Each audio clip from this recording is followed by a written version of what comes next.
Terima kasih pada ITB yang sudah mengundang kami asosiasi di sini. Jadi saya memang partner dari sebuah firma hukum, tapi di sini saya mewakili asosiasi. Jadi yang disebut dengan APPDI atau Asosiasi Praktisi Pelindungan Data Indonesia.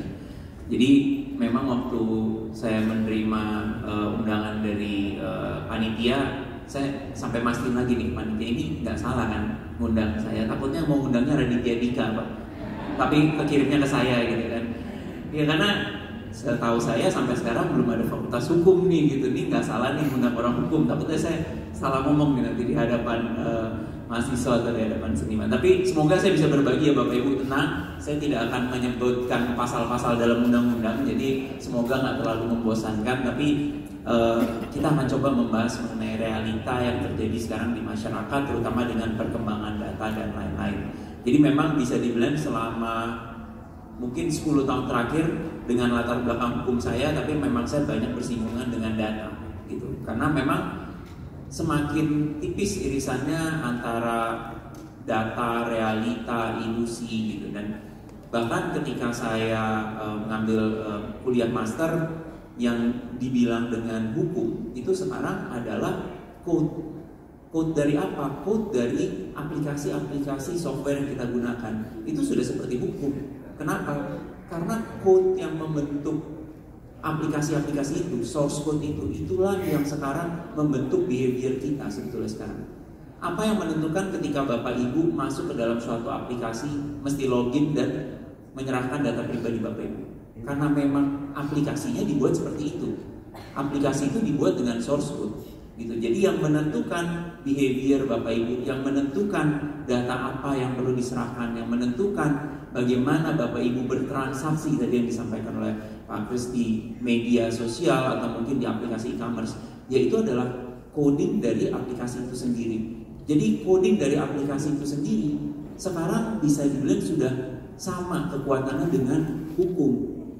Karena hukum itu yang membentuk bagaimana masyarakat bertindak. Hukum mengatur masyarakat punya kewajiban ini dan punya hak ini. Tapi dengan kita menggunakan aplikasi-aplikasi, kita menggunakan platform e-commerce, sekarang aplikasi-aplikasi itu yang mengatur hidup kita. Apa yang bisa kita lakukan, apa yang bisa kita beli, apa yang bisa kita post di situ. Nah, oleh karena itu penting sekarang juga kita bukan hanya sekedar mengatur hukumnya, tapi kita mengatur bagaimana aplikasi itu dibuat, bagaimana aplikasi itu dikembangkan melalui source code itu dan mengkonsumsi banyak sekali data seperti itu. Jadi dengan perkembangan teknologi yang luar biasa, tentunya pemerintah juga mempunyai visi misi dan tentunya dengan sesuai dengan visi Indonesia Emas 2045, salah satu pilar utama yang ingin dikuatkan adalah pilar digital. Karena itu yang akan membentuk masyarakat kita ke depannya.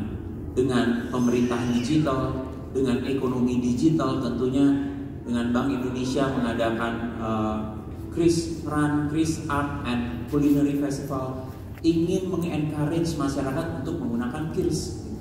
Tadi sempat disampaikan kebetulan yang Mas Rito juga ada 3 logo yang disampaikan di situ. Nah, logo yang paling kanan tuh logonya Gojek ya. Saya kebetulan izin Pak Kris dulu waktu GoPay mulai menggaung-gaungkan QRIS ya, saya juga sempat terlibat di situ dengan segala permasalahan dan segala benefitnya yang ingin digaung-gaungkan gitu. Kenapa? Karena ekonomi digital itulah yang akhirnya bisa membuat pertumbuhan ekonomi menjadi lebih pesat daripada sebelumnya gitu. Kalau kita terus berkutat di ekonomi yang tradisional, ya mungkin kita tidak akan bisa bergerak seperti yang sekarang ini. Tapi tentunya ini bukan tanpa tantangan. Dengan perkembangan teknologi yang saat ini ada, dengan kesiapan masyarakat yang mungkin masih belum merata, ini terus menjadi tantangan buat kita semua. Perkembangan infrastruktur mungkin bisa dibilang di Jawa sudah cukup maju. Tentunya itu juga mendukung tadi yang disampaikan juga, memang transaksi menggunakan QRIS di Jawa Barat salah satu yang tertinggi atau mungkin yang paling tinggi gitu. Tapi bagaimana dengan perkembangan di Papua, bagaimana dengan perkembangan di Sulawesi, bagaimana dengan perkembangan di kota lainnya? Kalimantan mungkin sekarang lebih maju Pak, karena katanya disiapkan jadi IKN gitu. Tapi bagaimana dengan pulau-pulau lainnya? Nah, ini terus menjadi tantangan gitu. Dan ketika kita bicara infrastruktur digital, infrastruktur itu tidak hanya kabelnya, tidak hanya broadbandnya, tapi infrastruktur manusianya, apakah itu sudah siap? Nah, ketika kita bicara data pribadi, kita bicara data tentang orang. Kalau masyarakatnya tidak siap menghadapi gempuran-gempuran teknologi, ini tentunya bisa menimbulkan suatu masalah baru. Nah, dan masalah ini pun sudah mulai terlihat Bapak Ibu, terutama mungkin di era pandemi. Di era pandemi itu banyak sekali kebocoran data pribadi yang terjadi. Dan mungkin ini kalau kita punya sedikit prestasi gitu ya sebagai suatu negara, ternyata negara kita tuh ranking 14. Bukan dari segi mungkin sesuatu yang cukup membanggakan, tapi dari segi kebocoran data pribadinya.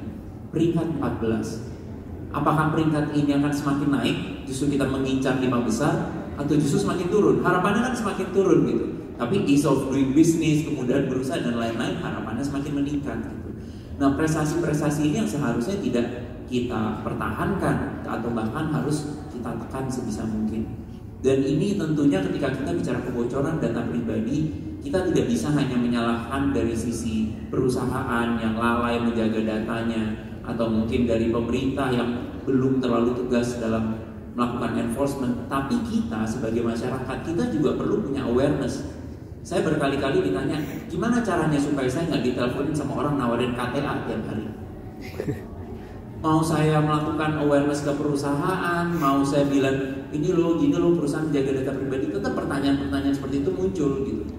Kenapa? Ya karena memang itu sesuatu yang mengganggu sekali.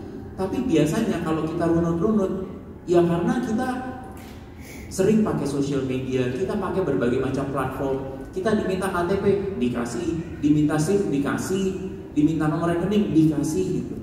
Kita nggak mencoba berpikir,